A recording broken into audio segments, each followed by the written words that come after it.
السلام عليكم ورحمة الله تعالى وبركاته. حياكم الله. اليوم هو الجمعة 27 من شهر يناير سنة 2023. جمعة مباركة للجميع اليوم، وكما جرت العادة ومنذ أن انطلقت هذه الحملة الموازية لقرارات البرلمان الأوروبي أو الاتحاد الأوروبي ضد المغرب، نحاول تصفح الجرائد الفرنسية لمعرفة ما إذا كانت هناك ردود أفعال، لكن مع الأسف لحد الآن لا أحد في الأفق. اليوم يتصفح الجريدة الأكثر انتشارا في شمال غرب فرنسا، جريدة ويست فرانس.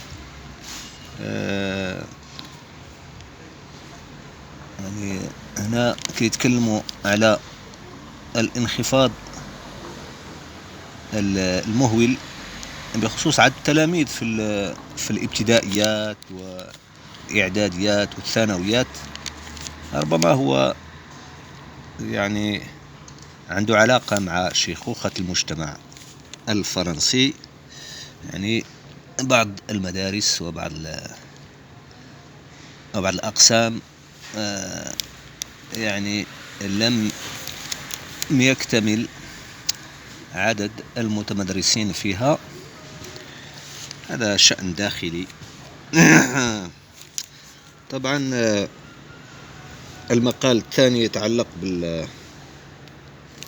دائما بالمعاشات، حوار وطني حول المعاشات. هناك في الصفحة الأولى يتصدرها ما يقع في أوكرانيا، دبابات وطائرات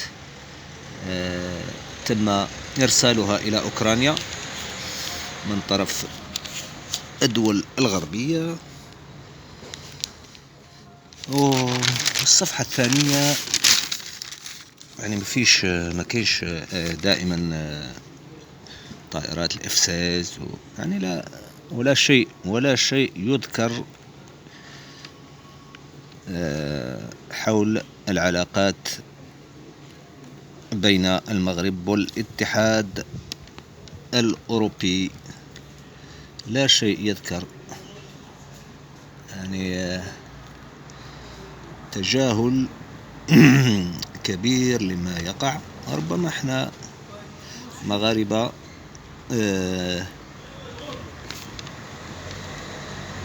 كان فيها ردود أفعال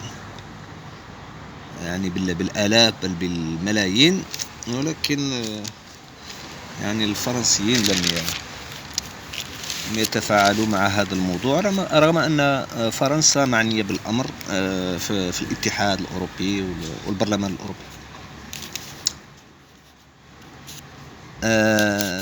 في واحد الجريدة إلكترونية معروفة في المغرب شاهدنا واحد الصورة الوزير بوريطة مع مفتية الخارجية الفرنسية يد في يد، وفرنسا أعلنت بأنها تنفي نفيا قاطعا وجود توتر في العلاقات بين المغرب وفرنسا، وهذا شيء غريب وعجيب. بالعربية وتعربت احنا كمغاربة نوضنا هذيك العجاجة، وقع ما وقع على وسائل التواصل الاجتماعي في الجرائد وردود أفعال مؤسسات مغربية، وحتى مساندة بعض المؤسسات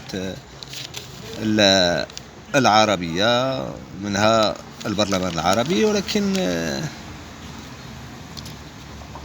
من الجانب الآخر ما كاينش ردود أفعال وما كاينش. بالإضافة إلى ذلك لحد الآن ما شفتش يوتيوبر واحد فرنسي معروف رد على أو أعطى الموقف ديالو أو كان عنده رد بالنسبة ال- العلاقات بين الاتحاد الأوروبي والمغرب. إذن الجماعة ربما شوية ديال الهدوء أحسن، لأن هادشي كيبان ليا ما يعني غادي ترجع الأمور إلى مجاريها وما فيها لا غالب ولا مغلوب. هذا هو اللي كاين الجماعة، ونخرجوا من هذيك اللعبة ديال نركعهم ويركعوننا، نسجد لهم أو يسجدون إلينا. يعني ما فيهاش فائدة وليست ذات قيمة مضافة.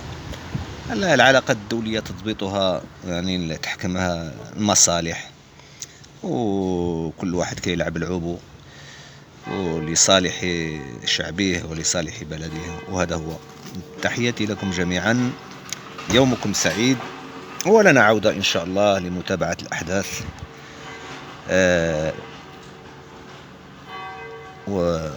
والله سبحانه وتعالى يجعل فيها خير. تحياتي.